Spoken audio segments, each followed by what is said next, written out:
How to buy McDonald's MC value token. So this token came under the symbol of MC value. Now before we start, this is not financial advice. I'm not professional or economic expert, so before investing in any crypto or token that you find on my channel, please do your own research. So before going on by this token, make sure to check the X account and keep following the updates about this token. So McDonald's just released a new token called MC value. So this token is available on the screener. As you can see, it's released 11 hours ago. The liquidity here are locked by 100%, as good as many investment in the same place. So this token is trending number 3 on the screener. To be able to buy this token, what you need to do, copy the token address from here.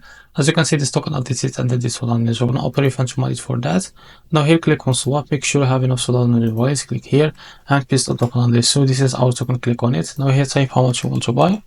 As you can see, this is how much you will receive. After that, select the provider, for example, OKX, and make sure to read all of this information here. After that, click on swap and you will be able to access the OKX provider page to be able to buy this token. If you face any issue, go back to this page with the slippage from here or customer, because the most of the issues came from the slippage. And after that, you're going to be able to buy this token without an issue.